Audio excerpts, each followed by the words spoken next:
Hello students, I am Anurag Kumar Dubey, your chemistry teacher. A precious good morning to all. In last lecture, we have discussed about introduction of biomolecules and we have started carbohydrates and also studied about classification of carbohydrates. Okay, so today your next topic is monosaccharides. Okay, monosaccharides. देखिए, this is most important topic, monosaccharides. Monosaccharides is simplest. Monosaccharide is simplest non hydrolysable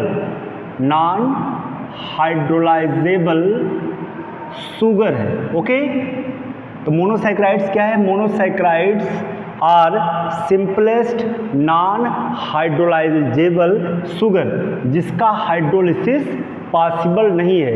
it means you can say कि monosaccharide is a simplest carbohydrate that is non-hydrolyzable sugar.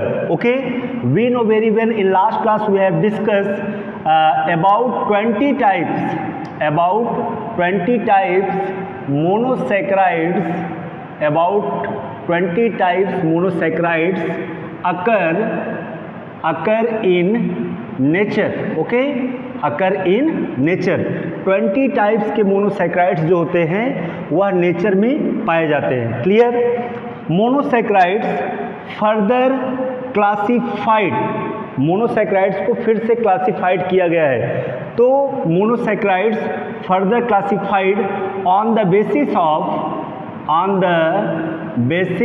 Of functional group. On the basis of functional group, and next classification of monosaccharide is on the basis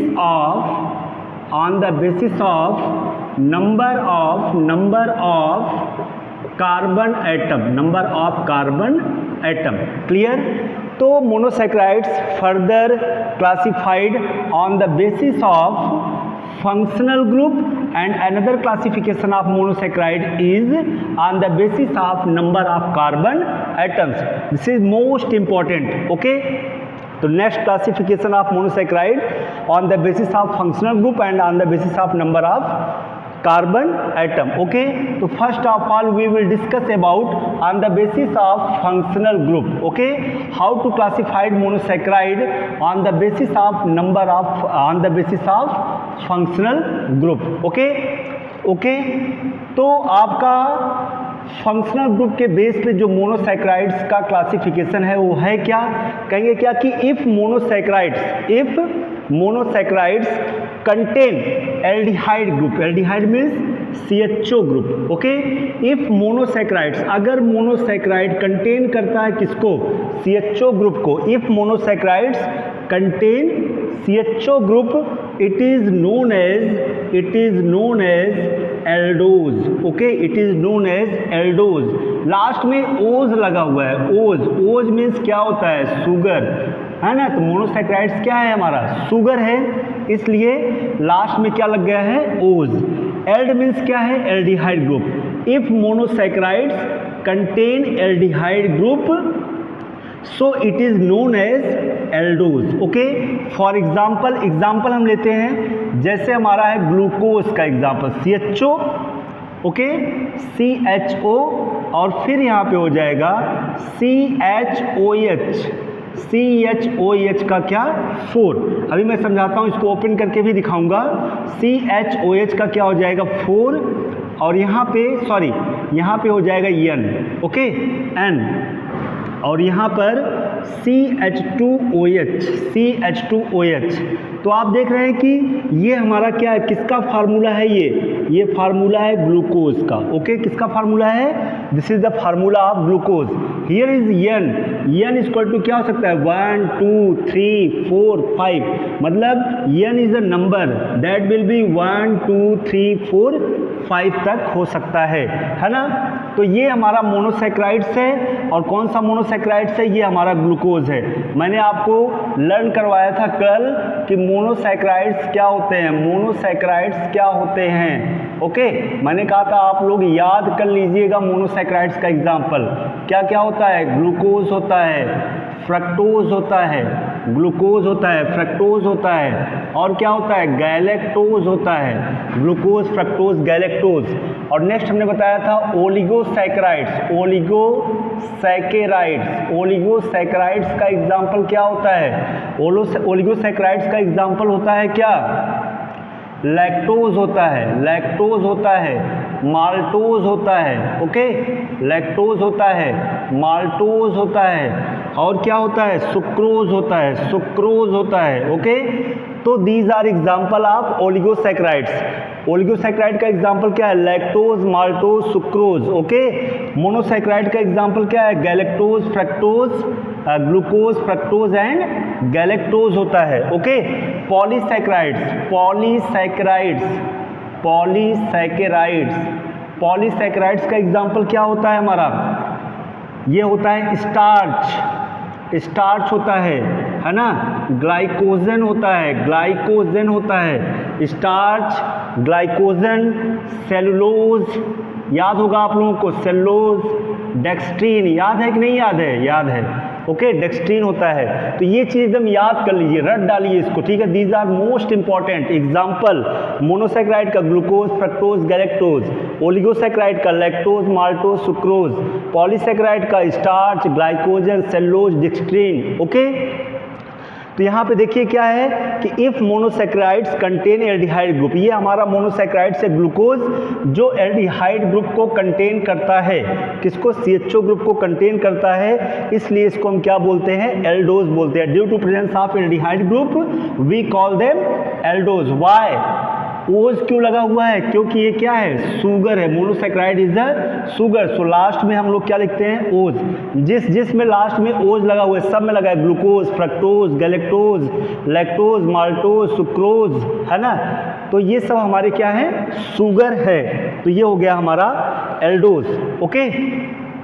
अब next है if monosaccharides, if monosaccharides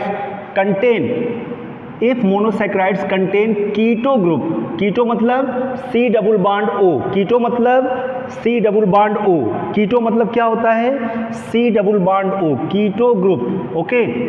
if monosaccharides contain keto group so it is known as ketose, so it is known as ketose. तो इसको हम क्या कहेंगे, कीटोज कहेंगे। कीटोज के लिए हम क्या लगाते हैं, कीटोज के लिए हम क्या लगाते हैं, ठीक है। तो कीटोज के लिए हम लगाते हैं क्या, यहाँ हो जाएगा CH2OH, यहाँ पे जो सेकेंड कार्बन होगा वहाँ पे डबल बॉन्ड हो, मतलब कीटो ग्रुप, और फिर हो जाएगा हमारा CHOH का यहाँ पे N, और फिर नीचे हो जाएगा हमारा CH2OH, CH2OH। Here is the N क्या है यहाँ पे, 1 2 3 4 तक हो सकता है केवल, और यहाँ पे N कहाँ तक हो सकता है, 5 तक हो सकता है, ठीक है। तो इसमें due to presence of keto group, CO group, due to presence of CO group, CO group present, मतलब कार्बोनिल ग्रुप यहाँ प्रेजेंट है, कीटो ग्रुप प्रेजेंट है, तो ये क्या हो जाएगा हमारा कीटोज, ये हो जाएगा हमारा क्या, कीटोज, ओके। आई होप आप लोगों को ये समझ में आ गया होगा aldose and ketose. This classification based on functional group, okay. If monosaccharides contain aldehyde group so it is known as aldose, example like glucose. If monosaccharides contain keto group, if monosaccharides contain keto group so it is known as ketose, so it is known as ketose due to presence of keto functional group. Here is the N is the number 1 2 3 4, or here is the N is the 1 2 3 4 5, okay. So this classification is based on functional group, okay. Now I am going to next classification on the basis of number of carbon atom, okay. Next classification on the basis of number of carbon atom, number of carbon atom, on the basis of number of carbon atom. On the basis of number of carbon atom, monosaccharides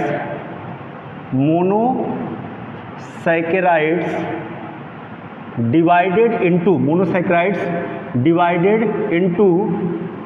triose, tetrose, pentose, hexose, heptose. Okay, heptose.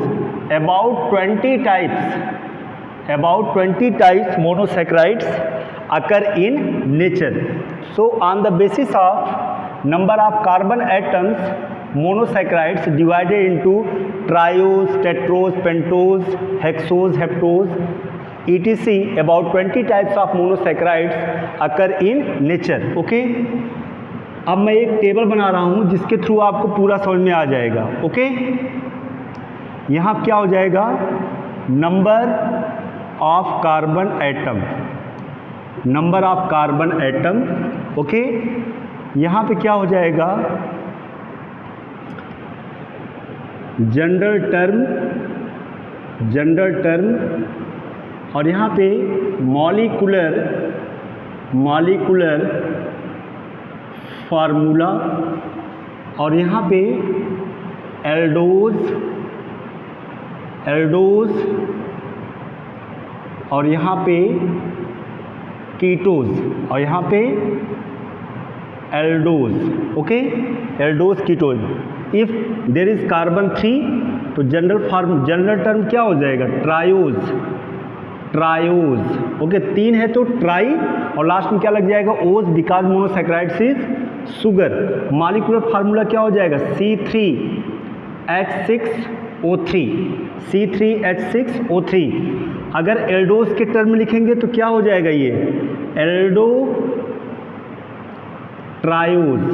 Okay, और कीटोज के term में लिखेंगे तो क्या हो जाएगा, keto triose.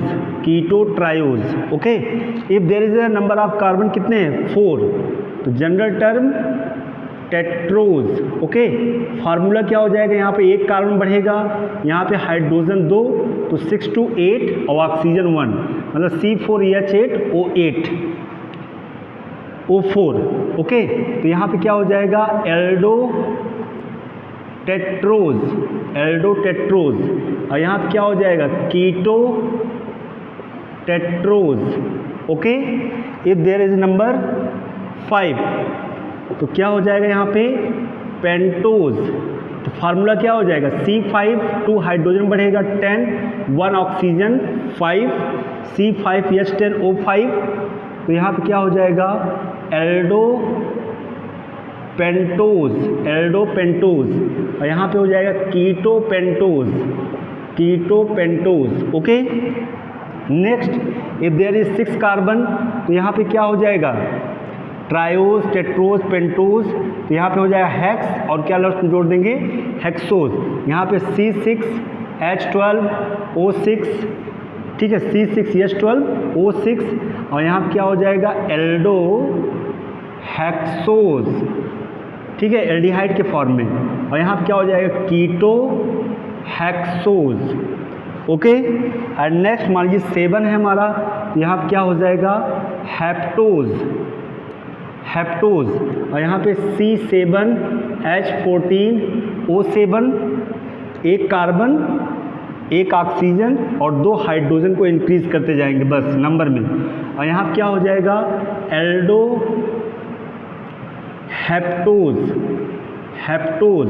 Okay, Aldo heptose और here keto heptose है ना. तो इस तरह से आप number of carbon atom increase करते जाएंगे.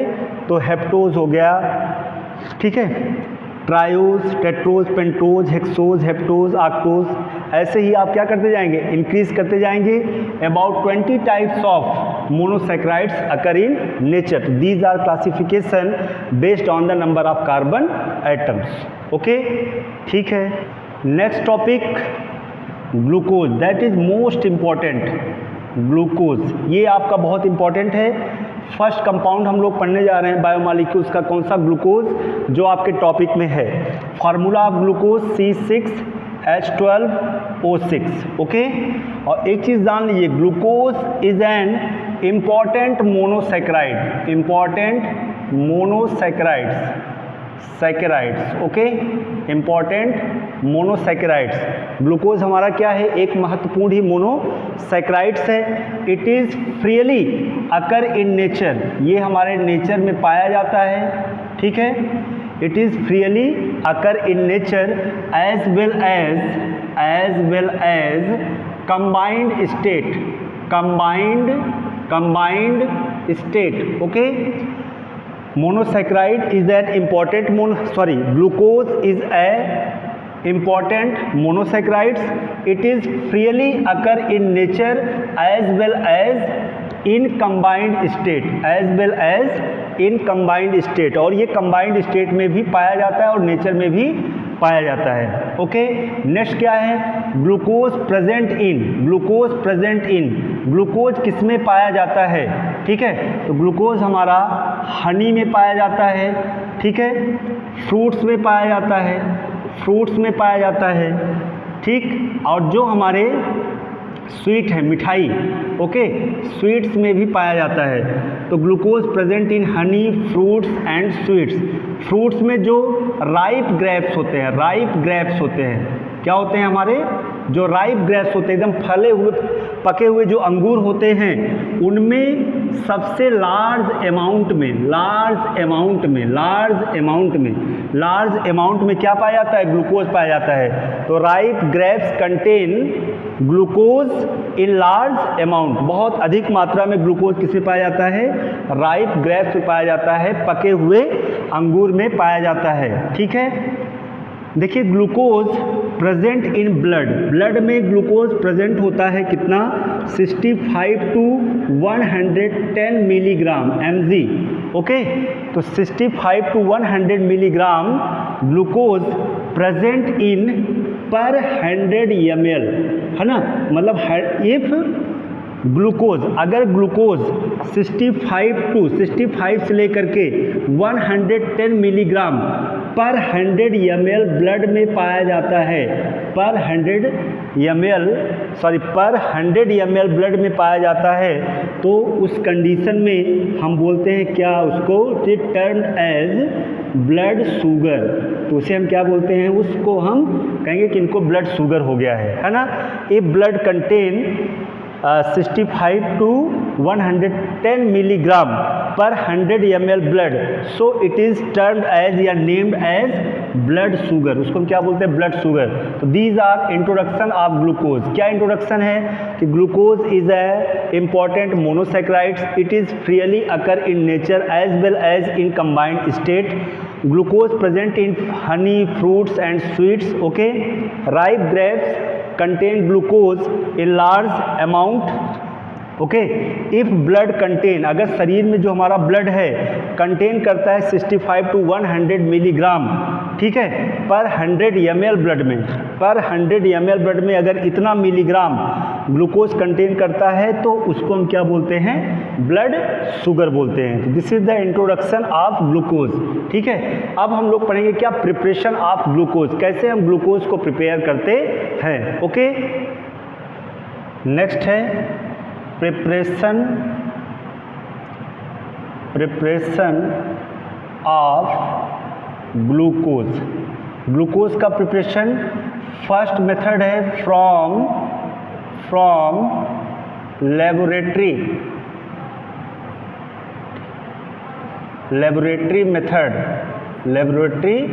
Methods, okay. From laboratory method से हम कैसे ग्लूकोज को प्रिपेयर करते हैं, ठीक है। तो लेबोरेटरी मेथड में हम केन शुगर से ग्लूकोज प्रिपेयर करते हैं। केन शुगर मतलब सुक्रोज से, ओके। केन शुगर मतलब सुक्रोज से। सुक्रोज का फार्मूला क्या होता है? C12H22O11, C12H22O11, okay. इसका हम इफ केन शुगर या if sucrose if sucrose boiled with, अगर इसको हम बॉयल करें, इफ बॉइल्ड विथ किसके साथ, डायलूट HCl, डायलूट HCl और H2SO4, H2SO4 के साथ अगर हम बॉइल्ड करें, ठीक है, क्या करें, इसको हम बॉइल्ड करें, तो किस में बॉइल्ड करेंगे, पानी में, और यहाँ पर लेंगे क्या, एसिड, तो ये हो गया हमारा H+, जो किससे मिलेगा, HCl से या H2SO4 से। H+ क्या है, H+ है acid catalyst, acid catalyst, okay. तो when sucrose boiled with dilute HCl or H2SO4 in alcoholic solution to form equal amount of glucose and fructose, तो हमको इक्वल अमाउंट में, बराबर मात्रा में ग्लूकोज एंड फ्रक्टोज ऑब्टेन होंगे। कैसे ऑब्टेन होंगे, जब इसका क्या होगा, बॉइल्ड करेंगे हम एसिडिक मीडियम में, तो ये कन्वर्ट हो जाएगा हमारा C6H12O6 प्लस C6H12O6, ये हमारा है ग्लूकोज और ये हमारा है फ्रक्टोज। इक्वल अमाउंट का मतलब 50% ये बनेगा, 50% ये बनेगा, ओके। कैसे बनेगा, देखिए कार्बन 12 है, C6 और ऑक्सीजन, हाइड्रोजन कितना है 22 और वाटर में कितना है 2, तो 12 and 12 24, यहाँ पर भी कितने हैं 22 और 2 24, ऑक्सीजन 11 and 1 6 and 6, ओके। तो ये है हमारा लेबोरेटरी मेथड, किसका प्रिपरेशन का, ग्लूकोज का। कैसे प्रिपेयर करेंगे, when sucrose boiled with dilute HCl और dilute H2SO4, okay, in alcoholic solution to form equal amount of glucose and fructose, clear। so this is the preparation of glucose by laboratory method। next preparation from industrial method or commercial method। next है second method from industrial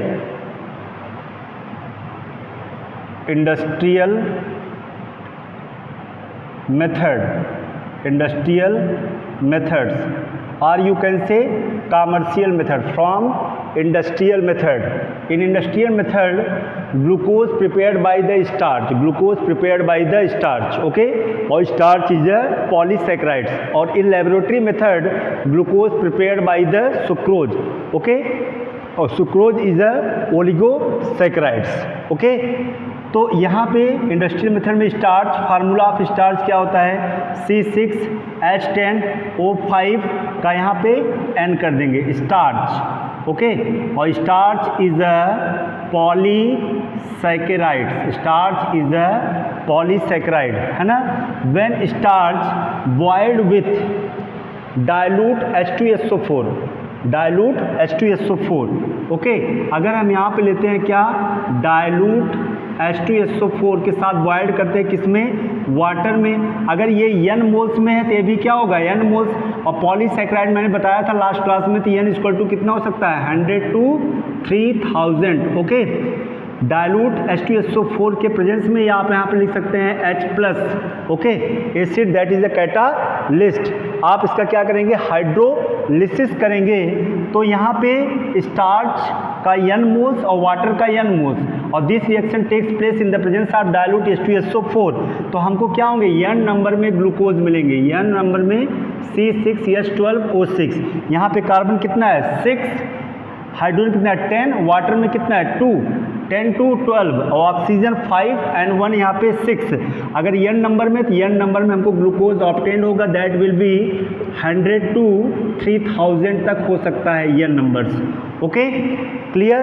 तो ये है हमारा क्या, polysaccharides, starch, जिसके through हम क्या कर सकते हैं, लार्ज अमाउंट में ग्लूकोज का फॉर्मेशन कर सकते हैं। अगर हमको कॉमर्शियली या इंडस्ट्रियली प्रिपेयर करना है ग्लूकोज को, तो हम किस मेथड का यूज़ करेंगे, हम मेथड का यूज़ करेंगे इंडस्ट्रियल मेथड और commercial method. In this method we will use polysaccharide like starch, glycogen, cellulose, और उनका क्या करेंगे, हाइड्रोलिसिस करेंगे in the presence of dilute H2SO4, तो n मोल्स में हमको क्या मिलेंगे, हमको ग्लूकोज ऑब्टेन्ड होंगे, n मोल्स में हमको क्या ऑब्टेन्ड होंगे, ग्लूकोज ऑब्टेन्ड होंगे। ओके, ये जो ग्लूकोज होता है मतलब जो पॉलीसैकेराइड्स है हमारा स्टार्च, ये किससे बना होता है, ग्लूकोज से, और इसका हाइड्रोलिसिस कर देंगे तो क्या बन जाएगा, ग्लूकोज।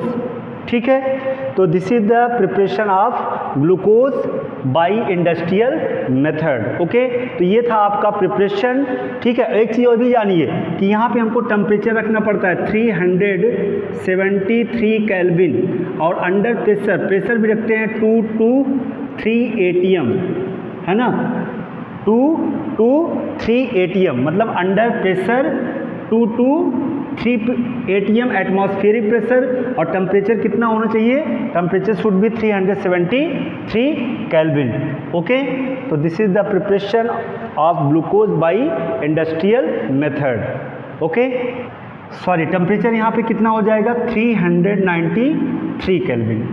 ठीक है, इसको सही कर लीजिएगा, 393 kelvin. Next, structure of glucose. Glucose का स्ट्रक्चर, फार्मूला क्या होता है इसका, फार्मूला C6H12O6। ओके, तो इसका स्ट्रक्चर क्या होगा, पहले आप ग्लूकोज है तो ग्लूकोज में कौन सा ग्रुप होता है, एल्डिहाइड।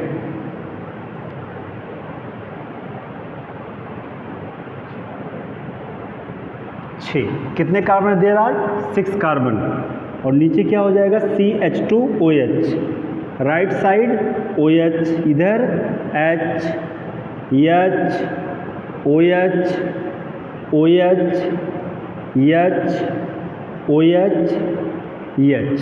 ठीक है, this is the structure of glucose. ये किसका स्ट्रक्चर है, ग्लूकोज का। ठीक है, जिसमें नंबर ऑफ कार्बन एटम कितने, 1 2 3 4 5 6 कार्बन, हाइड्रोजन कितने हैं, 12, 1 2 3 4 5 6 7 8 9 10 और 2 12, H12, ऑक्सीजन 1 2 3 4 5 6, कितना हो गया, 6। This is the structure of glucose. ये किसका स्ट्रक्चर है, ग्लूकोज का। अब आप इसको अपने मन से OH H इधर उधर मत करिएगा, ठीक है ना, तो नहीं तो गलत हो जाएगा। ये फिक्स्ड स्ट्रक्चर है किसका, ग्लूकोज का। ठीक है, इसको याद कर लीजिए, रट लीजिए, एग्जाम में बहुत बार ये क्या किया गया है, पूछा गया है, स्ट्रक्चर ऑफ ग्लूकोज। और ये मैं आपको बता दूं कि ये जो स्ट्रक्चर है हमारा, ठीक है, ये जो स्ट्रक्चर है, अब इसके हम डिफरेंट टाइप्स के स्ट्रक्चर अभी पढ़ेंगे। ठीक, अभी तो फिलहाल आप ये स्ट्रक्चर जानिए, स्ट्रक्चर ऑफ ग्लूकोज। इसको अगर हमको शॉर्ट फॉर्म में लिखना हो तो कैसे लिखेंगे हम, CHO, और यहाँ से देखिए 2 3 4 कार्बन और 5, मतलब 1 2 3 4, CHO को छोड़ दीजिए कार्बन को, 1 2 3 4 मतलब 4 कार्बन है, C, और यहाँ पे H कितने, 1 2 3 4, CH, और OH कितने हैं, यहाँ पे है, यहाँ पे, यहाँ पे, यहाँ पे, मतलब क्या हो गया, OH। कितने हैं टोटल, 1 2 3 4, मतलब कितना लगा दें, 4, और फिर इधर कितना, नीचे वाला क्या हो जाएगा, CH2OH। ठीक, अब आप काउंट कर लीजिए, 4 1 जा 4 H है, 1 2 3 4, और OH कितने हैं, 4 1 जा 4, 1 2 3 4, तो CHOH का कितना हो गया, 4, है ना। तो ये आपका शॉर्ट स्ट्रक्चर है किसका, ग्लूकोज का, है ना। लेकिन आप ये भी पूछ सकते हैं, सर ये बताइए कि स्ट्रक्चर आपने बनाया कैसे। ठीक है, ये आप क्वेश्चन पूछ सकते हैं कि सर आपने ये स्ट्रक्चर बनाया कैसे, कैसे आपने इसको सभी कार्बन को एक सिंगल लाइन में, एक स्ट्रेट लाइन में आपने अरेंज किया, और आपने यहाँ पे OH H आपने लगा दिया, तो इसको कैसे हम प्रूव करते हैं, how to prove structure of glucose, कैसे आप इसको प्रूव कर सकते हैं। ओके, बिल्कुल मैं इसको प्रूव करूँगा। ओके, जैसे आप हैं 1 किलो मिठाई कहीं पर खा गए और इसके बाद घर आके बताया कि हमने 1 किलो मिठाई क्या किया, खा लिया, तो घर वाले कहेंगे प्रूफ करो, तो आप क्या करिए 1 किलो मिठाई फिर मार्केट लाइए और घर के सामने बैठ करके उसको खाइए, तभी सबको विश्वास पड़ेगा क्या कि आप 1 किलो मिठाई खा सकते हैं, है ना। तो उसी तरह हम भी आपको प्रूफ करेंगे कि ये जो 6 कार्बन है वो कैसे स्ट्रेट लाइन में अरेंज हैं, कैसे इसमें OH अरेंज है, कैसे इसमें CHO आया, ये सब चीज़ें हम क्या करेंगे आपको प्रूफ करेंगे। कैसे प्रूफ करते हैं आइए देखते हैं। ओके, देखिए glucose is an aldohexose. Glucose को हम एल्डोहेक्सोज कहते हैं। Why? Because there is a aldehyde group, so it is called aldo. Hex means there is a 6 carbon और लास्ट में क्या लगा हुआ है, ओज। ओज क्या है, we know very well, glucose is a sugar, तो लास्ट में क्या लग जाएगा, ose, aldohexose. It is also known as, glucose को हम एक चीज़ और बोलते हैं क्या, डेक्सट्रोज। तो ओज तो आप जानते हैं क्यों लगता है, because glucose is a sugar. और डेक्स्ट्रो क्यों लगाते हैं, dextro, because due to dextro rotatory, है ना। अगर राइट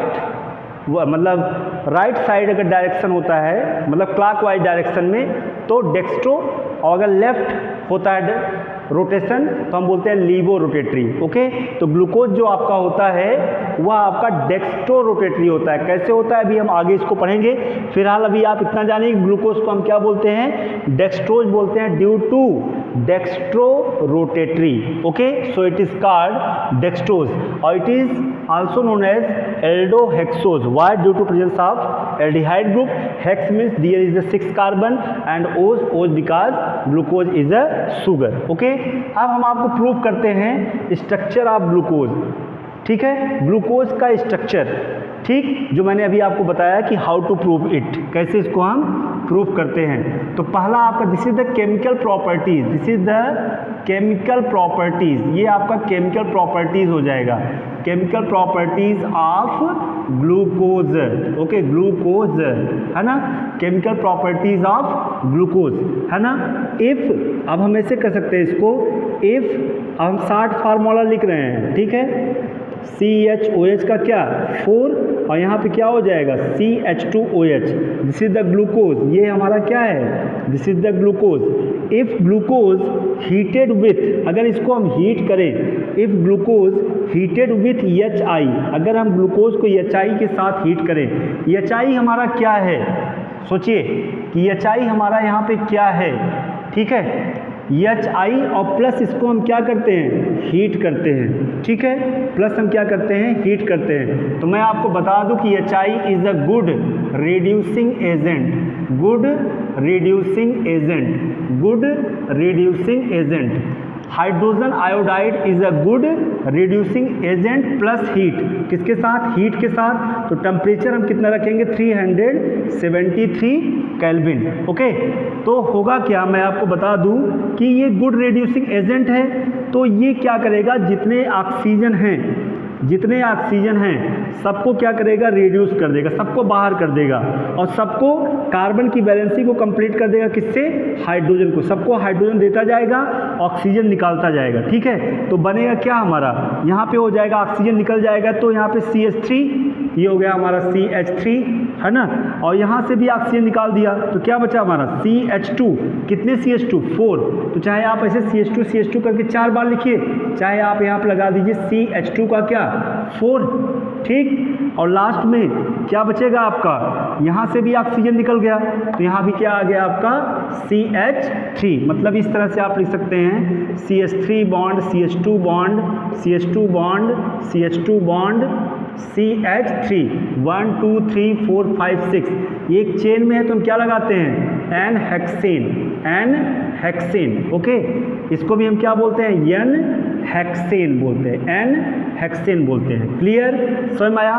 तो आप देख रहे हैं कि इसमें कार्बन की एक चेन बन रही है, हेक्सेन। इसमें हम कह सकते हैं कि जो ग्लूकोज होता है उसमें जो ऑल 6 कार्बन है, all 6 carbon of glucose arrange in straight line. जैसे मैंने अभी ग्लूकोज का स्ट्रक्चर ऐसे बनाया था, कैसे बनाया था, यहाँ पे CHO था और यहाँ पर CH2OH था, ठीक है ना, CH2OH, इधर OH था, इधर H था, यहाँ पे क्या था OH, ठीक। और यहाँ पे भी क्या था OH, यहाँ पे क्या था CH2OH, ठीक। इधर H, यहाँ पे OH और यहाँ पे H और यहाँ पे H, 1 2 3 4 5 6। तो all 6 carbon arrange in straight chain. Okay, ये हमने कैसे पता पाया? जब हमने ग्लूकोज का रिएक्शन किससे कराया? HI से। और HI is a good reducing agent. It ये रिड्यूस कर देता है क्या? सभी ऑक्सीजन को बाहर निकाल देगा और सबके पास क्या आ जाएगा? हाइड्रोजन। तो आपका एक चेन बन जाएगा हेक्सेन का। और there are 6 carbon that is arrange in straight line. So we can say that glucose में all carbon atoms arrange in straight line. तो ये तो क्लियर हो गया कि all carbon atoms arrange in straight line. और यहीं पर अगर हम रेड फास्फोरस का यूज़ कर लें तो इसमें जो आई बचता है आयोडीन, वो क्या बनाता है? इसी के साथ एक मिक्सचर बनता है CH3 बॉन्ड CH का यहाँ पे आई और यहाँ पे हो जाएगा CH2 बॉन्ड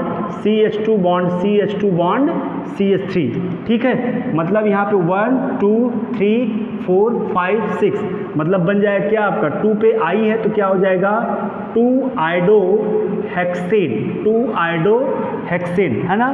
कहेंगे क्या कि when glucose heated with hydrogen iodide and red phosphorus at 373 kelvin to form n hexane या to form mixture of n hexane and 2 iodohexane. और this reaction represents glucose contain 6 carbon which is arrange in straight line और straight chain.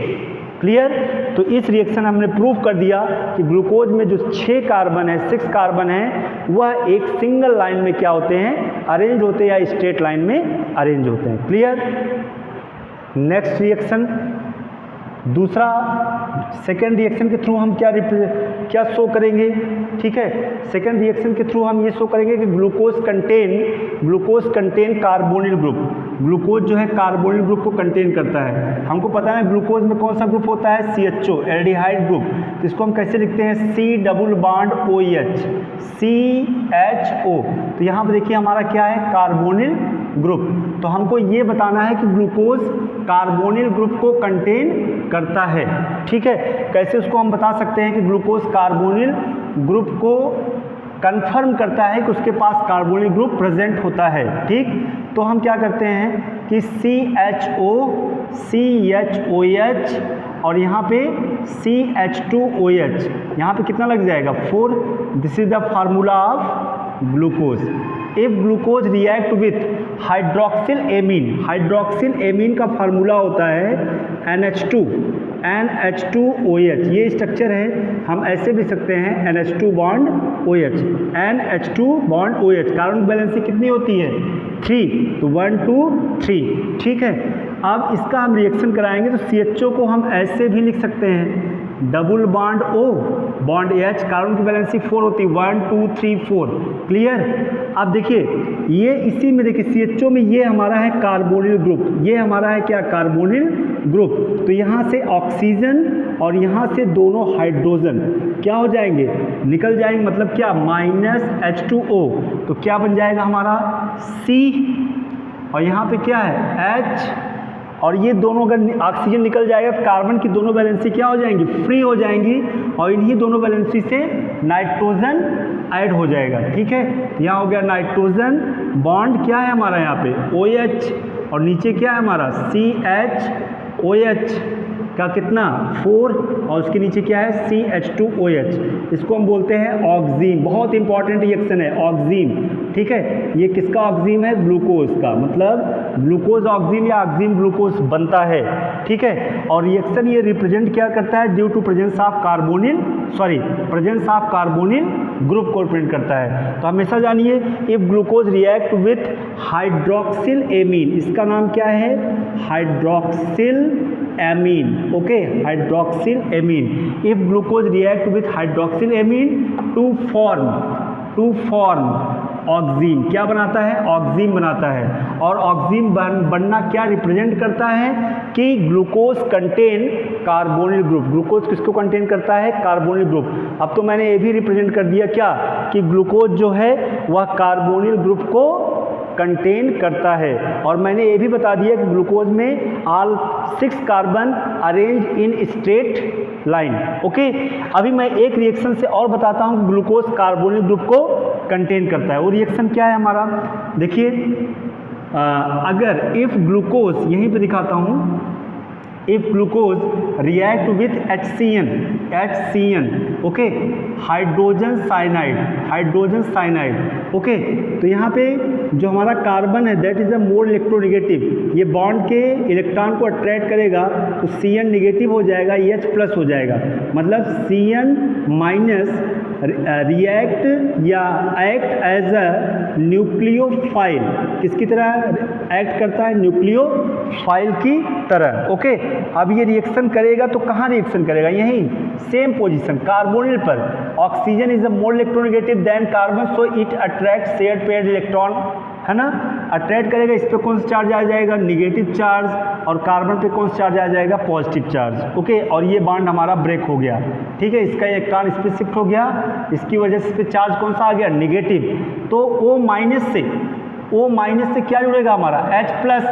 O minus से H plus हमारा जुड़ेगा। Okay, O minus से क्या जुड़ेगा? H plus.